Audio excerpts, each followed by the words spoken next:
Good Sunday morning, adventurers. We are live here on YouTube, Twitch, and soon coming to a podcast near you. I'm here with DM Evanson, our forever game master, and my fellow dark alchemist, the dead Professor Scott. And it is Dragon Week. Dragon Week is all about dragons. I guess that's like a Shark Week thing. We're Dragon Week. Yeah, we're at the tail end of Dragon Week. I think Ginny D and Pointy Hat, I forget his full screen name, started it last year and they did Krakens. And then this year they picked dragons. Oh, okay. So I didn't know that part of it. So maybe next year it'll be something else. But I think every year should have a Dragon Week like a Shark Week. Yeah, I agree. Or at least a Monster Week. So today we're going to start off with a little Dungeons and Dragons news. And then we're going to talk about the fighter. We have a Dragonborn fighter, which is appropriate for Dragon Week. And the Dead Professor will try to go over maybe how to break the fighter a little bit, maybe some tips and tactics that you haven't thought about. I think the fighter's come a long way. And then we're going to talk about our very own dragon, the Heldrake from the world of Errata. We're working on this homebrew content where we have a pretty fierce dragon that comes out of a dimensional rift. Errata is a homebrew world, and it's a very dimensional world. There's a lot of rifts and access to other points that spill into the world and have creatures spill in. So we're going to talk about that. So let me start off with our little banner here, which maybe not everybody will be able to see, but it has the breaking news. So stand by for our breaking news music.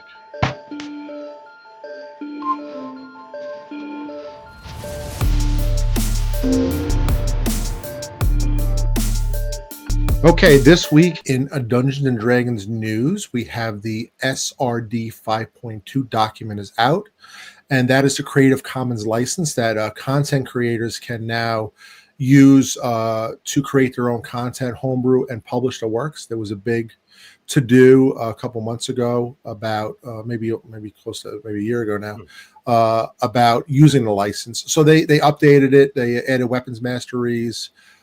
Species got updated. Half elves, half ogres are gone. Goliaths and orcs are officially in. They changed some monsters, added some monsters like bugbear stalkers, pirate captains. And this is all protected under the Creative Commons license, so people can now make their homebrew and publish. What do you guys think of the independent publishing?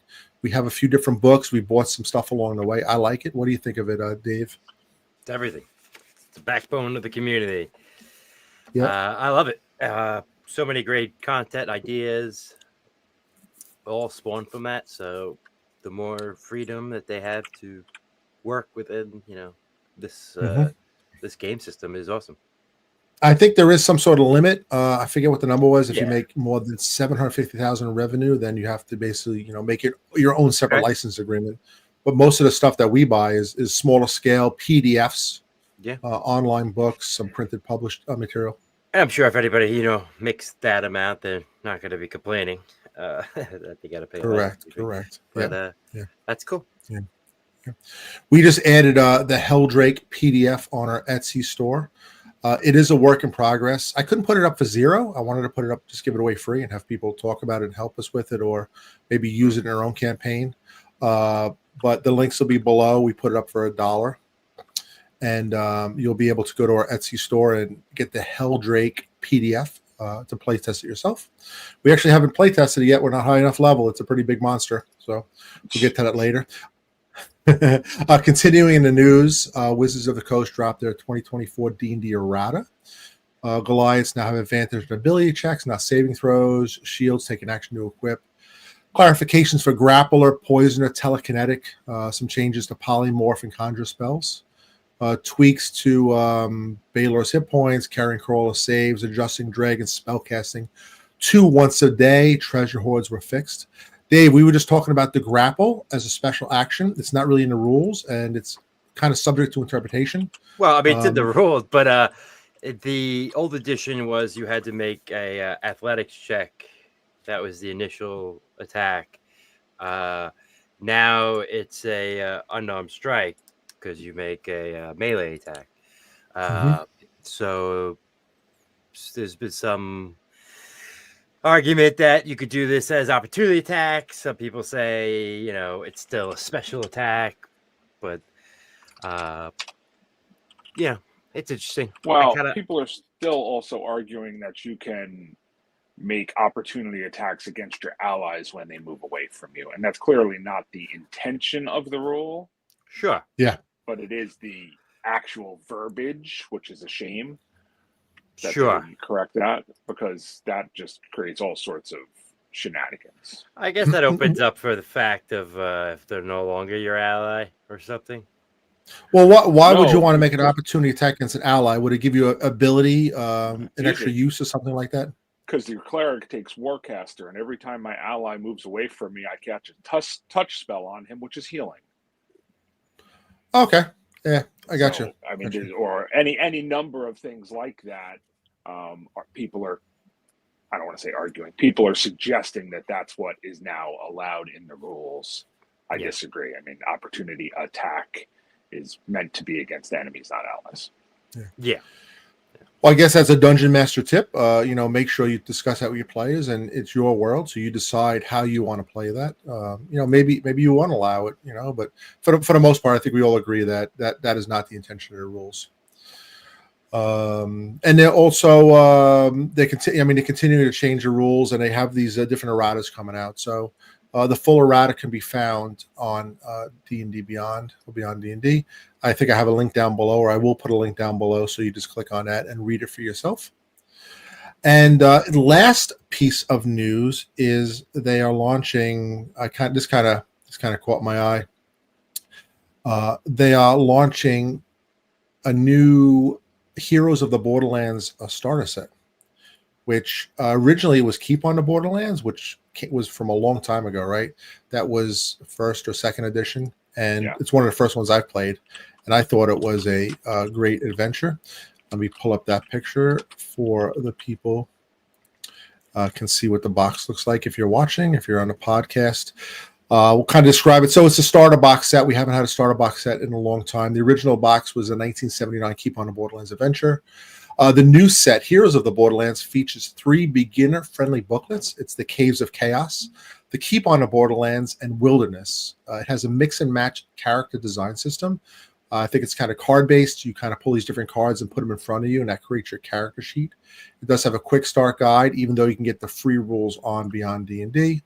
It supports multiple dungeon masters, a first for a starter set. So that means there are 3 separate booklets, and all 3 of us could take a turn being the dungeon master. I could start off with Caves of Chaos, running it, and then DM Evanson, I hand you the booklet for Keep on the Borderlands, and you run that. And it really encourages that, because we were saying that it's a big point of entry having somebody run the game, and this gives everybody practice.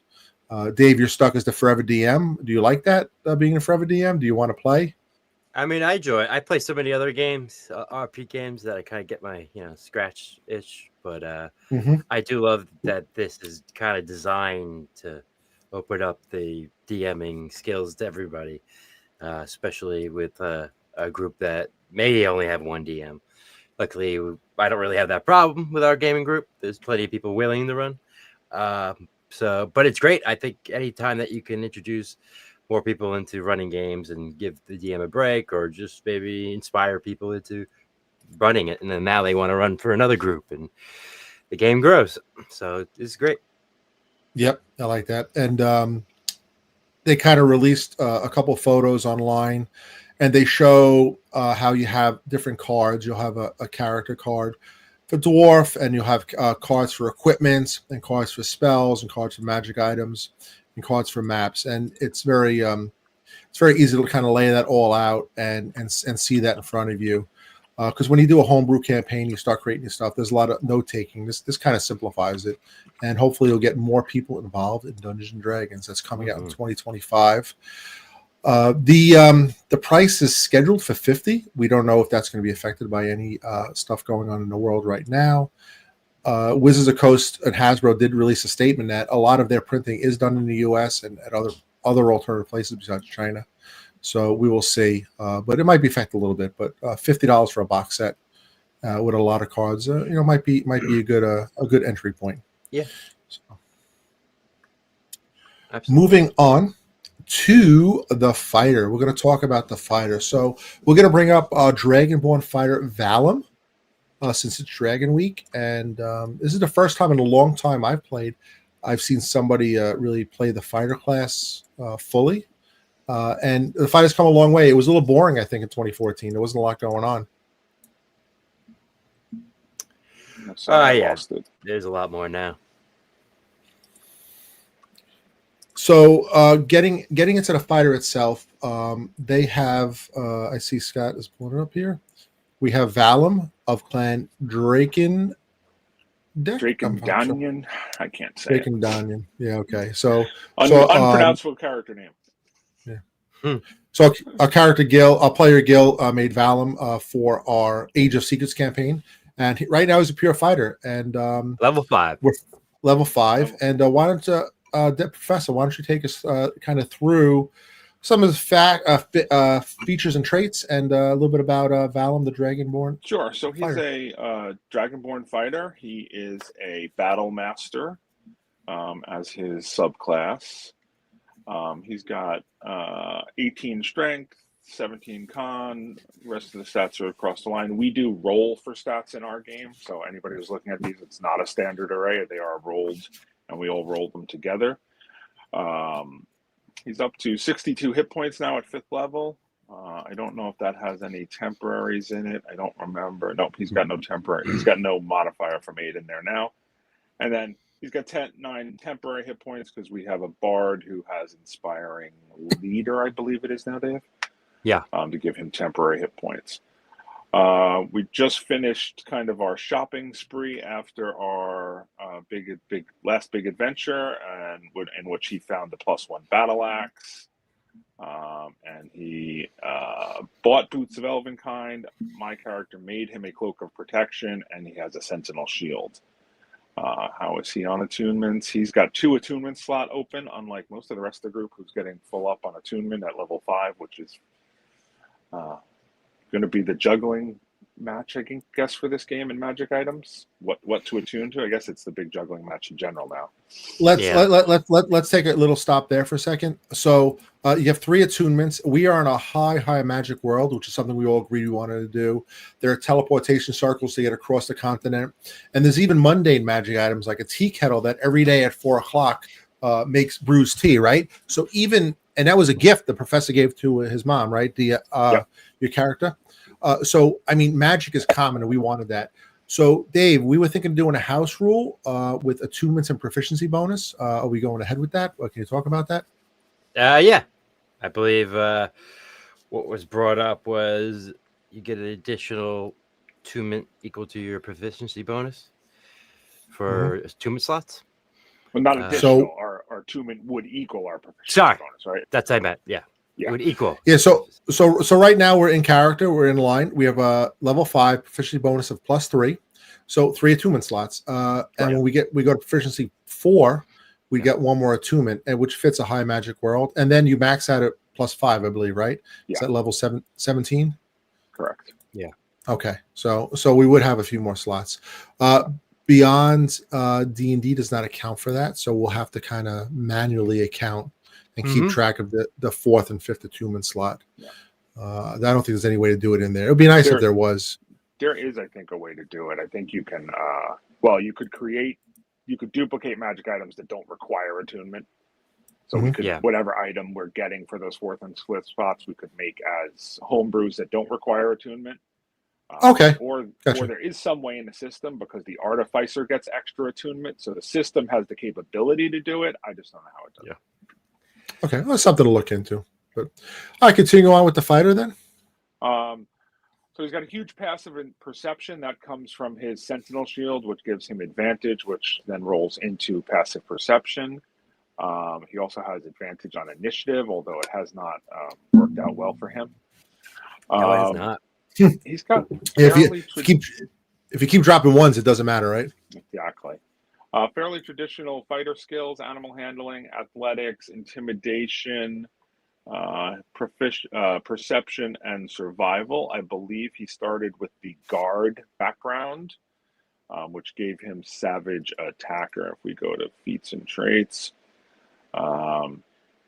He picked the protection fighting style, which means he can interpose his shield, I believe, and provide disadvantage to an attack against an ally within 5 feet. Yeah. Okay. He's got 3 weapon masteries currently: Sap for longsword, Topple for battle axe, and Push for warhammer. So basically a disadvantage 1, a knockdown 1, and a movement 1. Okay. He has 4 superiority dice to fuel those. And then, to fuel his Battlemaster abilities, which are precision attack, distracting attack, and lunging attack. So precision lets him add a superiority die to the attack roll after he has missed. That's the key on that one. Distracting strike, again, when he hits a creature, he can expend the die, add to damage, and then give it disadvantage if it hits anyone else. And lunging attack, he can spend 1 die and dash. If he moves 5 feet in a straight line before an attack following this, he can then add that superiority die to the damage roll. So it's kind of like a charge. What is his current superiority die? What's he rolling? Because of the precision attack. So on a precision attack, if he missed by 1 or 2, he could drop that D8 and now add that number, turning a hit into a miss into a hit. Correct. Or turning adding extra damage. Okay. Yes. I like that. On his skills, I notice under stealth he has an A and a D. He has advantage and disadvantage. Yes. So the armor gives him disadvantage, and something's giving him advantage. So he's straight up on stealth. The boots of Elvenkind give him advantage, which makes him straight up. Yes. Yeah. Our player was saying that's the first time he saw the green A and the red D on his skill chart, and that was kind of cool. So now, even though he has this heavy armor on, there's a chance. For those of you who don't know, if you mouse over the A and D and then click on it, it will bring up a tab and tell you exactly where they're coming from. Okay, so you moused over it. It says sound only, boots of Elvenkind, and armor 1. Cast off splint is negative, positive, and that makes him even. So +2 stealth. So I mean, it's not a disadvantage. So maybe he could sneak a little bit. Depends on how he's rolling that day. Yep, that was his goal. Yeah. Payne, a lot of stealth rolls are coming up. We've been sneaking around. We've had our monk sneaking a little bit. My wizard, he's a little sneaky and hidey. He likes to sneak. And I usually do group stealth rolls too, so it's not usually making the plate user a walking cart of loud instruments as they come down with all their full plate. But which is usually when that happens, everyone goes, well, there's no reason to roll because we have him with us. So I think that's where we do group stealth to make it a little more of an effort. All right. So, Scott, in your opinion, how is this build, the protection build? Do you think it's a good build for a group? For a group, it's a great build. He's not. He didn't design himself to be the primary damage dealer. He designed himself more as a tank, which is why he has the distracting strike and things like that to pull attacks to him or to provide disadvantage. Yeah. And that fits with his background too. So in the world of Erendor, the Dragonborn are almost exclusively the royal guard for the king. Mm-hmm. And the lesser Dragonborn, depending on their rank, like bronze, silver, gold, they would actually guard the nobility and high-ranked merchants and lesser nobility, because they had this pact with the humans when the dragon were around, right? And we had the world of Erendor. There were dragons, and the Dragonborn kind of worked for the dragons, and then the Dragonborn decided to side with the humans, and there was a war where we drove away the dragons, and that's a little bit of a history. Anything else on the fighter you think is important to note there, Scott? No, he's a pretty straight fighter. He doesn't have any multi-classes providing him anything crazy. He's sticking very much to his, history, soldier guard, high perception. He does get alignment. Or he did just get a new dragon ability, though. Yes, he did. He got wings, which did he? Dragonborn racial ability. Oh, I didn't know that. Nobody told me about creature that. Traits. So he's a brass dragon. Dragonborn, he has the fire breath weapon, so he can do a straight line or a cone. He's got resistance to fire, and now he has draconic flight.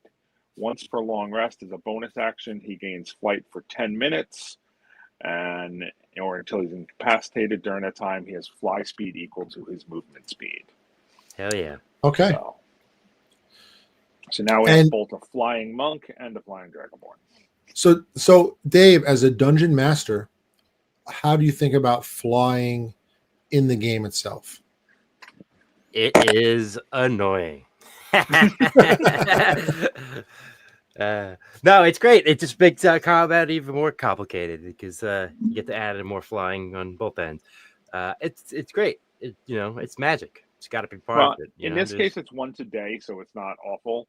Yeah, it'll be used as utility, and I'll forget he has it at some point and push him out a window, and then stuff like that will happen, which is great. So it's fine. It's another thing. It's another nice tool, especially in this world. It's high magic, so it makes sense.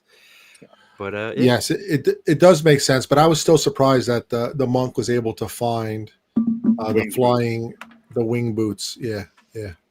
Every now and then, a dungeon master gives out an item they regret, and I think this might be one of Dave's.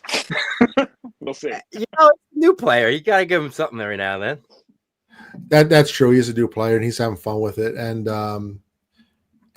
honestly, he suffers from the min-max rolls too. Like sometimes it's great, and sometimes he could do a lot of damage with his punches. He's dropping all ones for his attack. So let the poor guy fly. Believe me, you're gonna need it for what's to come. You're gonna be glad you have those. Yeah, but those of us stuck on the ground are gonna regret it. Yeah, you're gonna be like, you got yourself in that position. I can't help you now. He does benefit. You're right. He does have the swingy dice rolls, but thank God, being a monk, he's got a lot of attacks, so it kind of balances out, and he always does something, so he doesn't feel like he's just sitting there.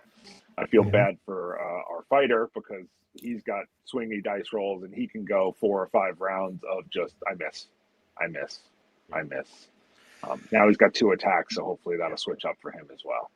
And for him as a player, because his dice has always been so swingy, having a breath weapon is nice. I know sometimes even that he rolls low, but at least to guarantee pretty much damage. Yeah.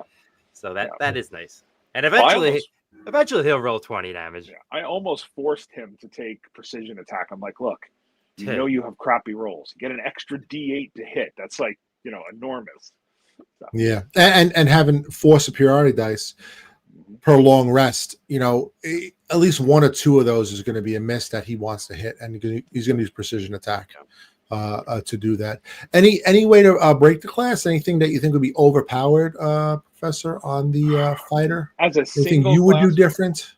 As a single class fighter, I don't think you can break it. I mean, maybe you could break it with some crazy combination of magic items.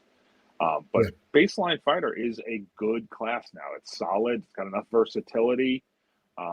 Honestly, I don't think there's a lot of classes in the game that make it easy to break anything. And I think that Dave's house rule about level dips takes away a lot of the game-breaking things. So the house rule is you have to take at least 2 levels before you get to level 10. Or something like that. Yeah. So it's not just like, hey, I dip 1 level just to get all these abilities and never go back to it. You have to have it. Yeah. And also in the game, we want to role play and explore, like why, I just need to become a warlock. I made a pact with someone. I met somebody along the way, or I just need to become a cleric. I found religion and I want to explore that more. There needs to be a role playing reason too. Yeah. And that's kind of part of what my character's doing. She's looking up all the different priestly orders that exist for the goddess. And she's trying to research that because I might go in that direction as a multi-class, whether it be cleric or paladin or something like that. That's what she's pursuing and looking for in game to get the motivation, to get the rationale for it. I like that. So our next convention is CradleCon, May 17th and 18th at the Cradle of Aviation Museum in Garden City. We'll be having a table there. It's more of a pop culture convention, but I think that we'll have a little gaming and. We'll have a bunch of miniatures there that we 3D printed. We also have it on our Etsy store, so check that out. Can you give us a little background about the dragons in the world of Evandor, Scott? We didn't do that little printout that we wanted to do. That's a Dave question. He's Dave, you want to got give us a little dragons in his background? pocket. Other than the history we wrote for Draconia, it's all him. Yeah. Well, long ago, dragons ruled over much of Draconia and much of the area. They had an oath that bound them to service. And once the good king of Brightmoor and the elves got together and parlayed and convinced the dragonborns of a better life, and they gave a different oath, which broke their oath and freed them from their shackles and allowed them to have free will again. And that's when the battle broke out between all the dragons and man and gods, and a lot of other things happened. And long story short, they have been shunned from this sector of the world, or the continent, I should say. There are fleets of airships that patrol the mountains through the dwarves that kind of keep them on one side of the continent, or at least as far as they think. I like that. But, dragons could change form and do things that dragons do. But as far as everyone knows, they haven't been here in hundreds of years, and things are well. All is well. So we were exploring the swamp. We left the City of Hope. We went north to this cave where we explored a dungeon to fight the Naga. This is part of, if you follow us, this is part of our ongoing story we've been talking about. In that swamp, we came across a dragonborn, I want to say a dragonborn priest, dragonborn worshiper from the old ways who still worship the dragons. And he was looking for a dragon. I couldn't remember, and I was asking this to Scott, was he looking for a black dragon or a red dragon, Dave? A red. It was a red. Okay. All right. And we had found a red dragon staff, or a wizard died, and his staff was created by a red dragon fire or something like that. Mm-hmm. So that is correct. So we're basically searching for this. We will be searching for this red dragon at some point in order to fix and recharge the staff. Again, at 5th level, I don't know why we're the ones doing it. The Lord of the city says, "Hey guys, you got this. Just hold on to all these ancient magical powers from the dwarves and his magic staff. You go fix it when you can." But I think that's going to have to be put on hold for a little bit. I don't want to go asking a red dragon, "Can you please breathe on this while I hold it?" And yeah, you will have to willingly take a breath weapon while holding it, which will mean it will be an auto save for the breath weapon, and you will take the full amount that the breath weapon can do. Thank God Valem's got fire resistance. I was going to say, I think that's a Valem thing. And then can we double up the fire resistance to make it a quarter? Is that possible? Like, I know it's a half damage. What was the way to make it a quarter? I feel like there was a way we did that. Oh no, that was if you save, it's halved, and then if you have resistance, it's quartered. But if it's an auto failed save, it's half. Yeah. So it's just half. So we just got to pump up his hit points and feed him potions. Or we got to get him immunity to fire somehow. That might be part of the quest. I just think Bertrand should do it. So there's a shield spell. I pictured a shield spell as like this bubble that appears around the wizard. As the magic missiles slam into me, they dissipate and like get absorbed by the shield. But the shield, I don't think, stops fire for some reason. No, you're not Harry Dresden. No, a globe of invulnerability. Would that let me be invulnerable to it, or would the fire still reach me, or would it like stop outside and I'm holding a staff and the fire never touches it? I gotta read the spell again, but I don't think it works on Dragon Breath. Yeah, I'm not sure. Oh, really? It's not a spell. I think it's got to be a spell. Yeah. Oh, yeah. Okay.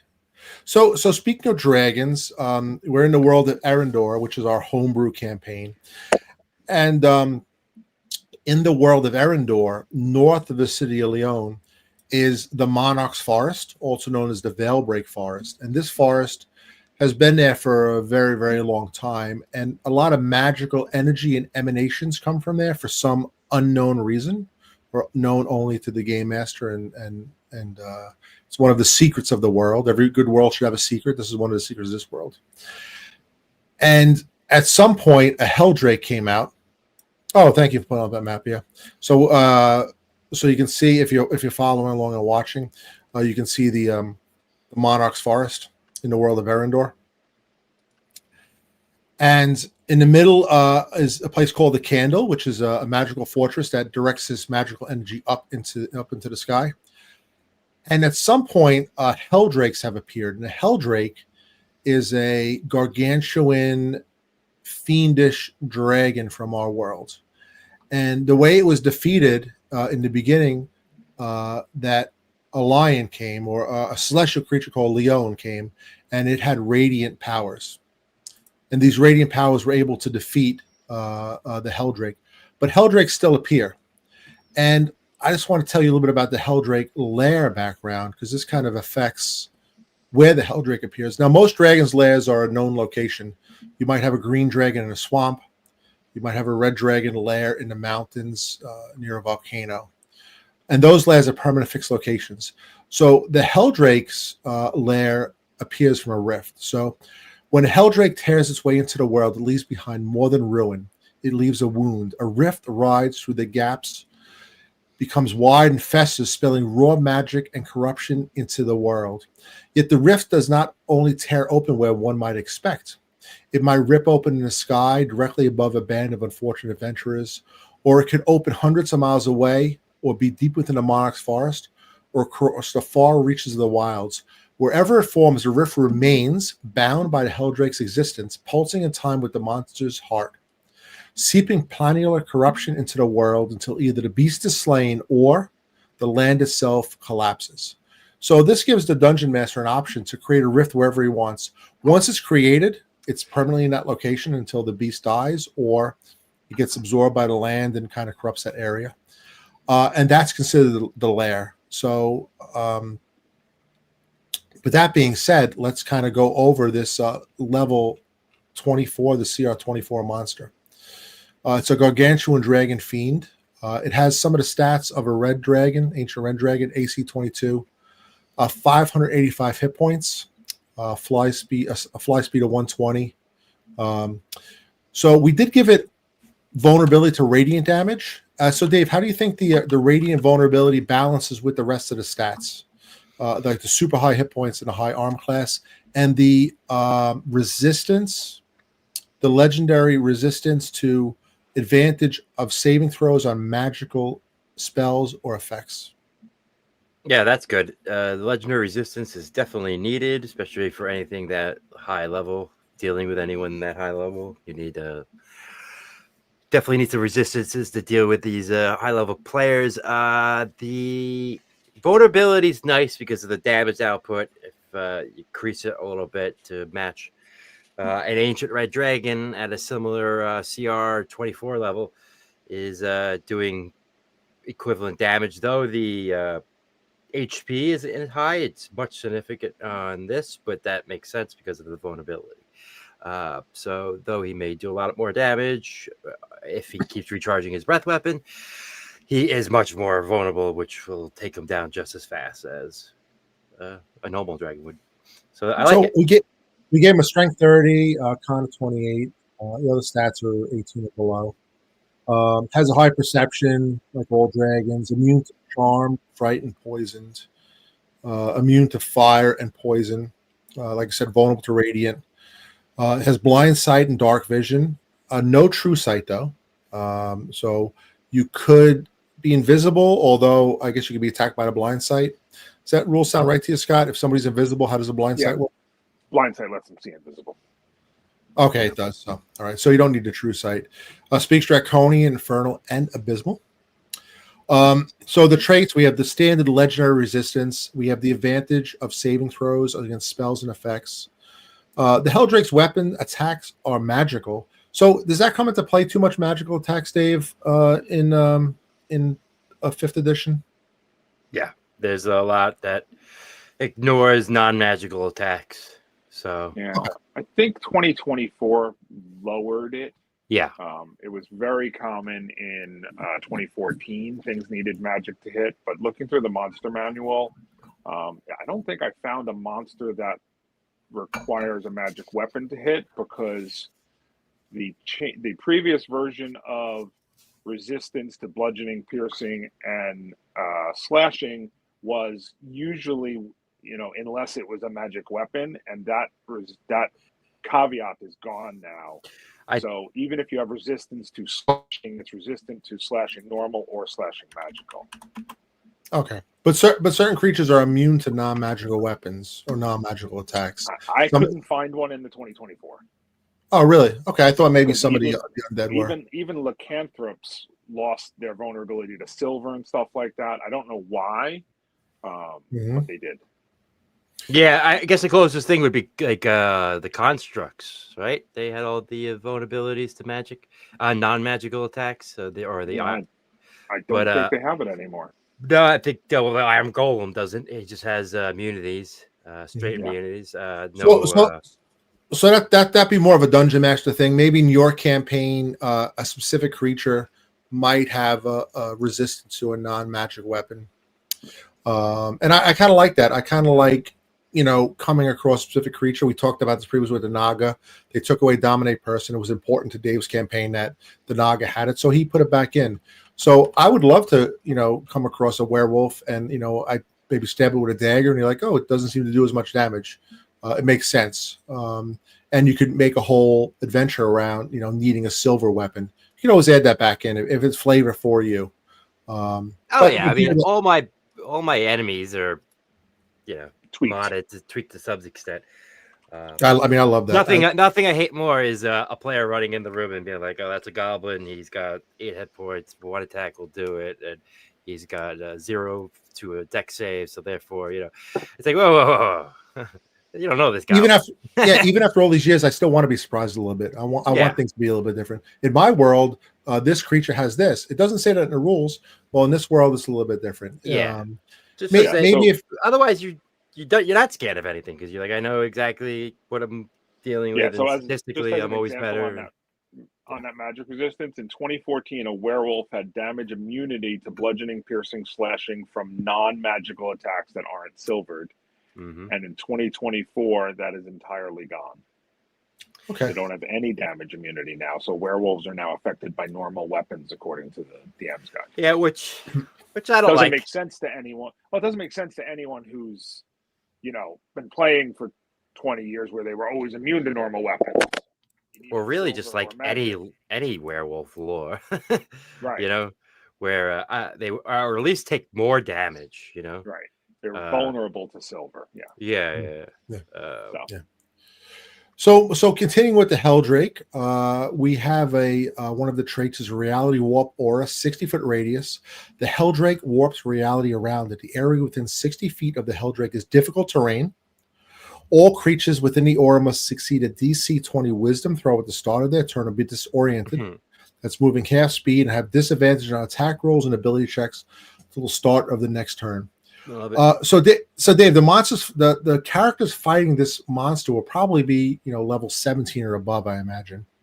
No, probably 15 or above, maybe 15. So DC 20 Wisdom save on a 15 character. What do you think of that? I think that's going to be very easy.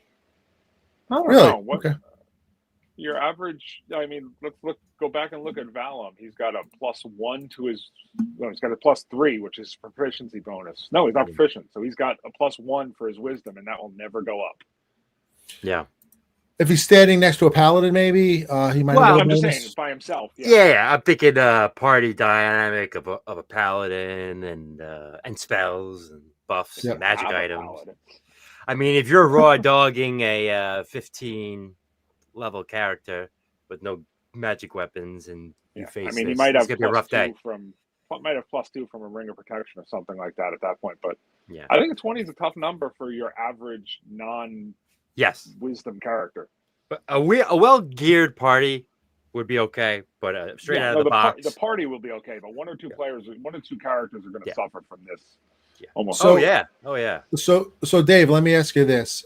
Again, this is our play test. This is our play test character. Sorry, this is our play test monster from the world of Errendor.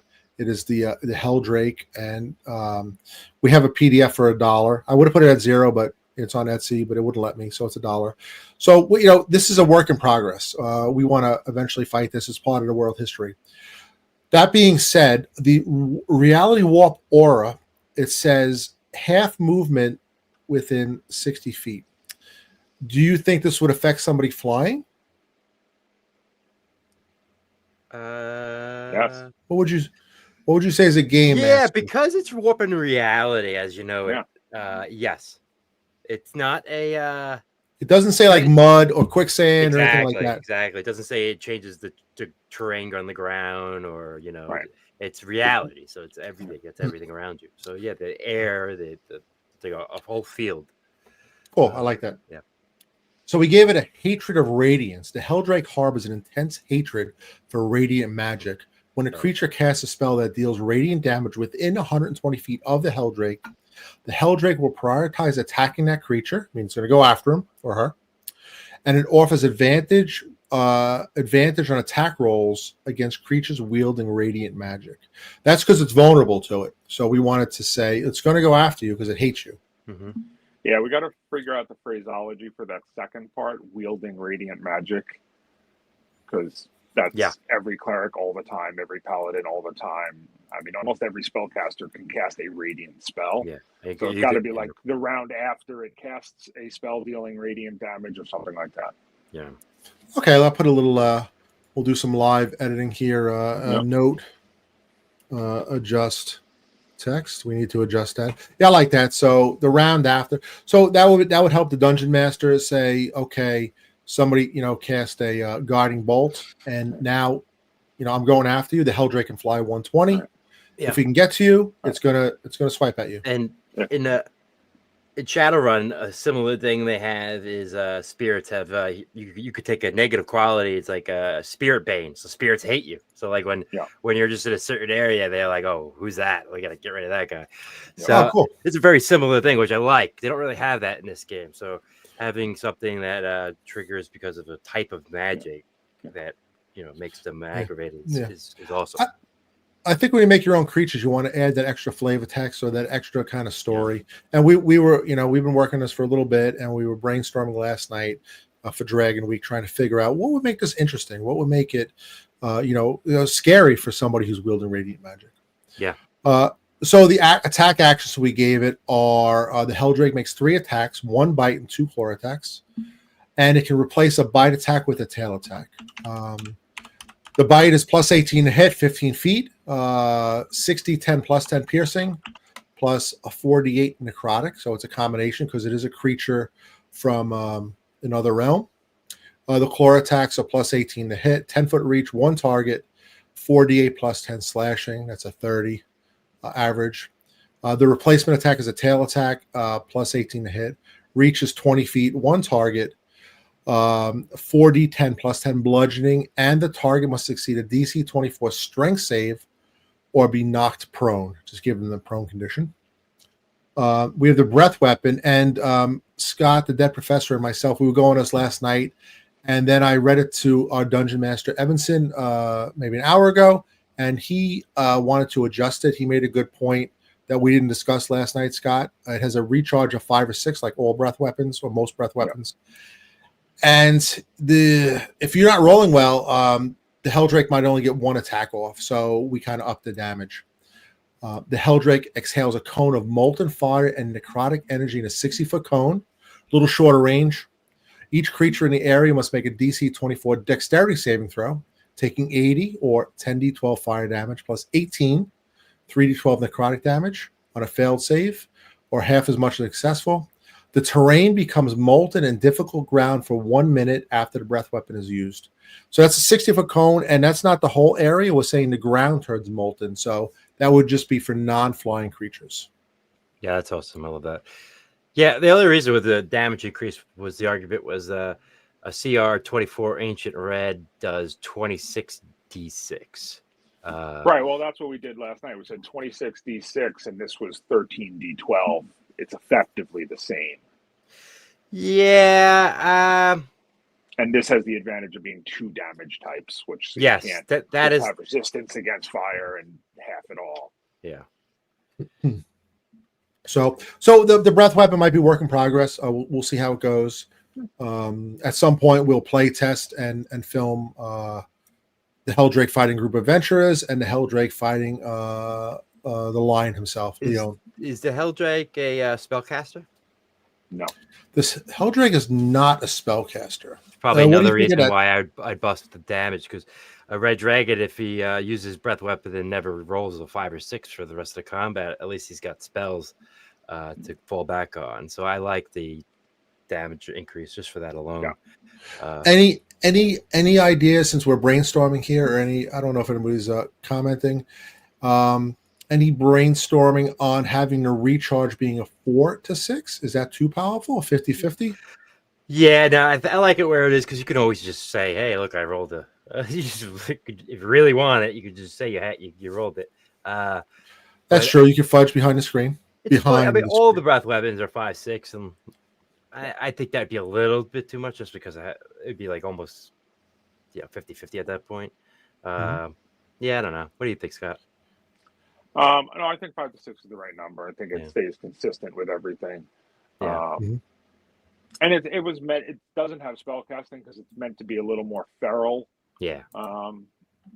Yes. Than a red dragon, whereas a red dragon's a little more plotting. This kind of bursts through a rip. In reality, it just wants to kill. Yeah.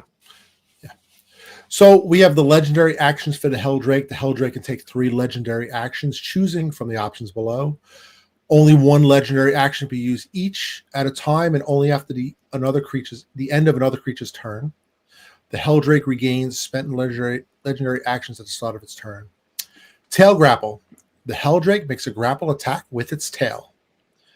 So we had to grapple in, and we figured, Dave, the point of that would be he could grapple, and then if you're stuck there, it's going to have advantage on the bite next turn. Yeah, I like it. I like the tail grapple. That's neat. You could do a grapple, and then you could blow fire on the tail, or you could grapple and then bite it, like you said. Yeah. So yeah, that's great. A wing attack, which is the Helldrake beats his wings. Each creature within 15 feet of the Helldrake must succeed on a DC 24 dexterity saving throw. Would take 22. That's 3d6 plus 10. Bludgeoning damage and be knocked prone. The Helldrake then can fly up to half its flying speed. So I kind of pictured this as the Helldrake breathes its necrotic and molten fire, turning the ground into difficult terrain. Then it beats its wings, knocking you prone. So you're on difficult terrain, and then you want to stand up. Is that quarter movement, or is it still half? Is it making it even harder for the people to get away? If it's half to stand up, and then the rest of your move is halved again. So so you'd basically be at a quarter movement. Yeah. So you're not getting very far, unless you can fly. No, and then you're probably in the radius of its aura, so you're still screwed on movement. Yeah, I like the movement restrictions So of this my only thought about the molten ground is that it already gives that effect around it from its reality warp. So I don't know that the molten ground actually has an effect.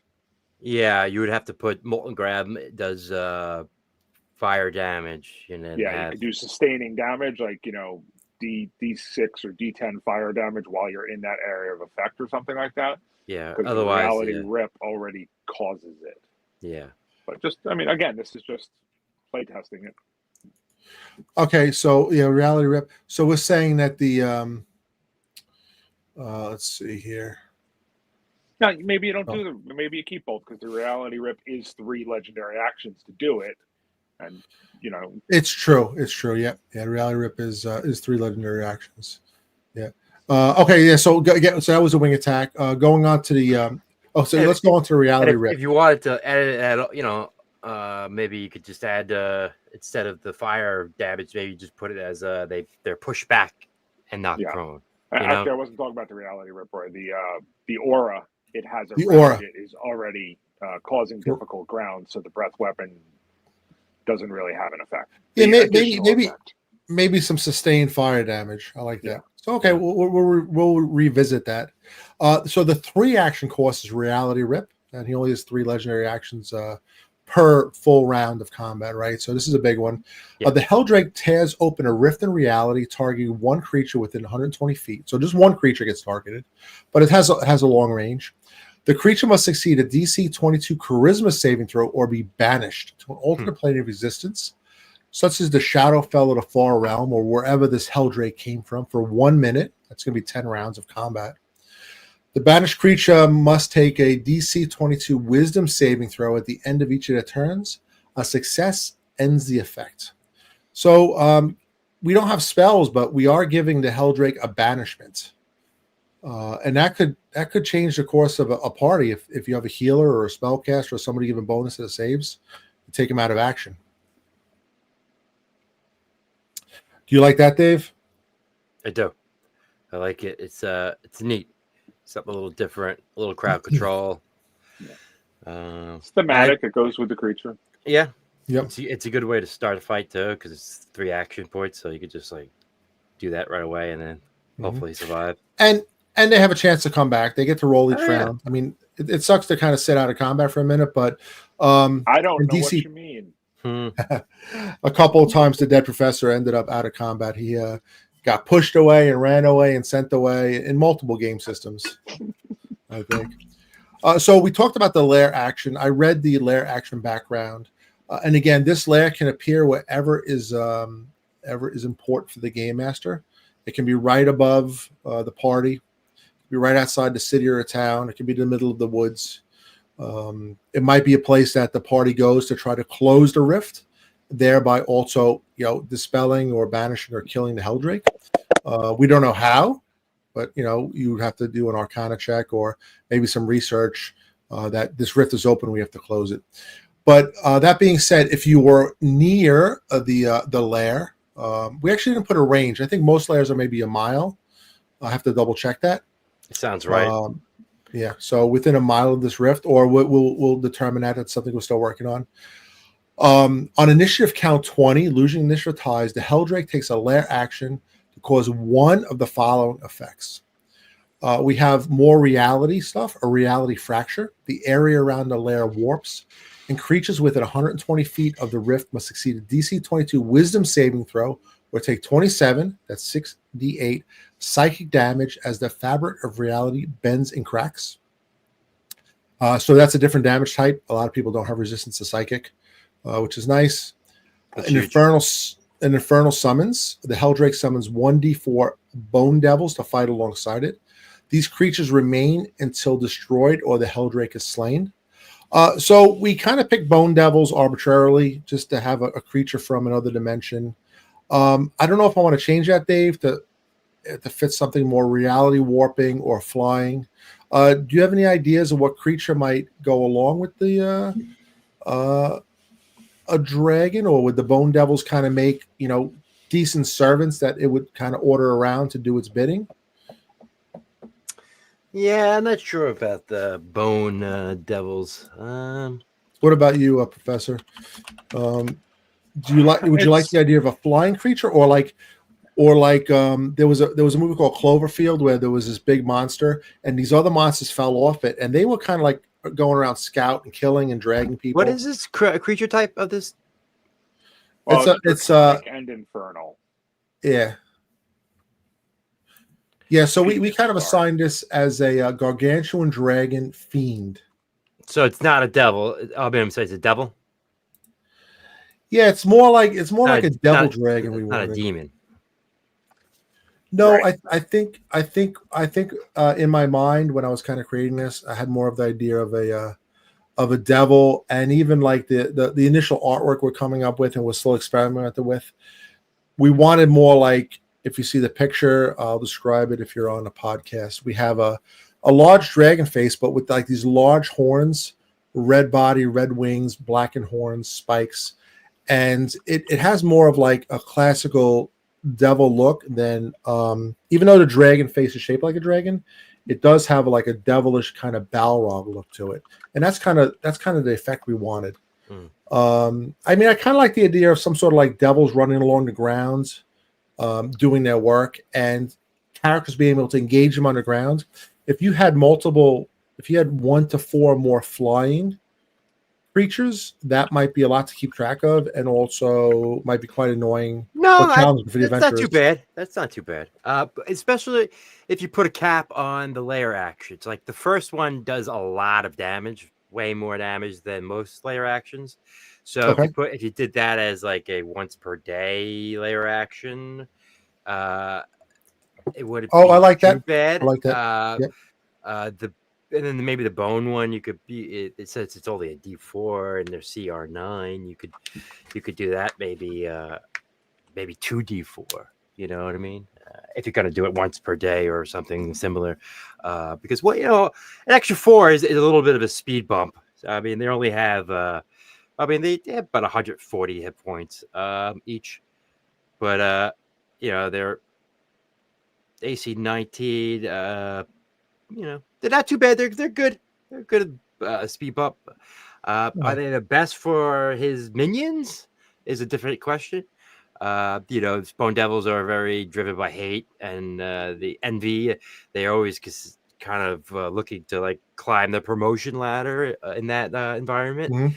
I don't know if.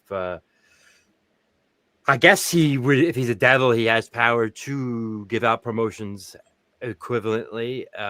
But if he's a feral, not really logical devil, So Or a beast, yeah. if he's beast-like and he's just like rampaging and no one controls him, yeah. then maybe no one really works with him.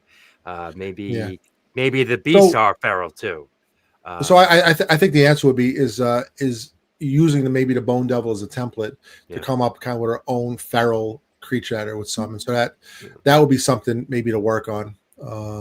And I like that idea. So, and that's kind of why we're brainstorming live on our YouTube podcast here. Yeah, maybe we make a bone devil equivalent minion soon to represent that.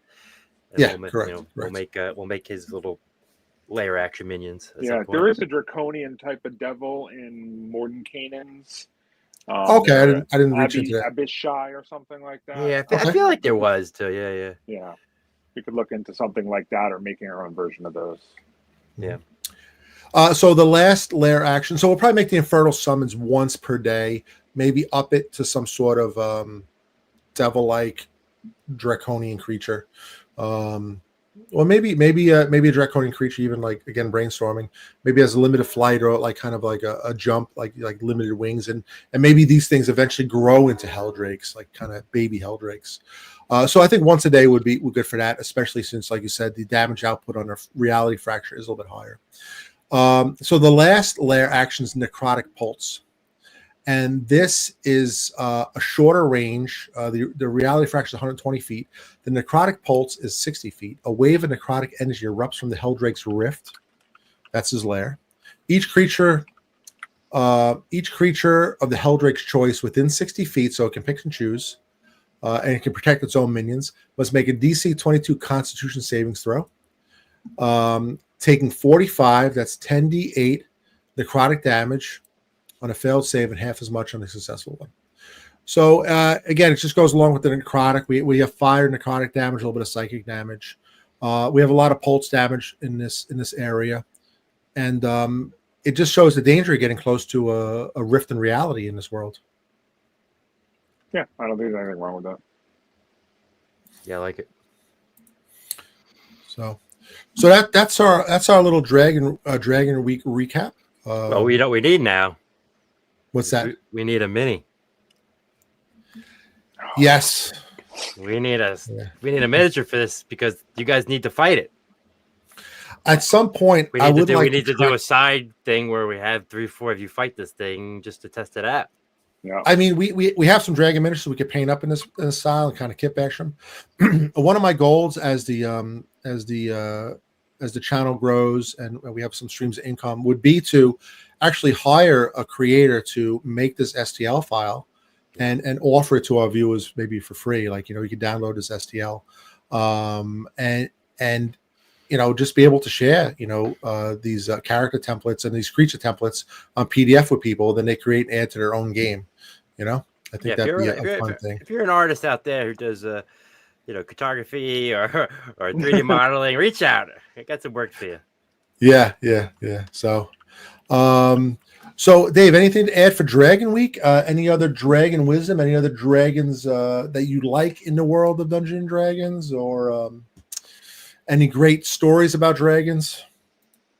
My favorite dragon story is still the one from Icewind Dale, which is the white dragon, the ancient white dragon that has a dead drow rider attached to her back. Yeah. And Wow, I don't remember that. I have to read that again. That was years ago.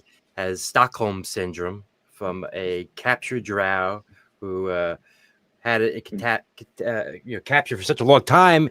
It grew a bond that even after death preserved his corpse, and rides around the frozen north, trapping, catching other fishermen and adventurers until they tell a great tale to entertain before releasing. That's kind of creepy. Yeah, you forget that, you forget that dragons in general. I mean, we have our Heldrake here, but he has, even though it's a beast, it has intelligence 18, and that's pretty standard for most dragons, high intelligence. And this one only speaks Draconian, Infernal, Abysmal, but some dragons speak Common, and they'll have a conversation with you, and if they don't like the conversation, they could just eat you. Sure. Yep. Yeah.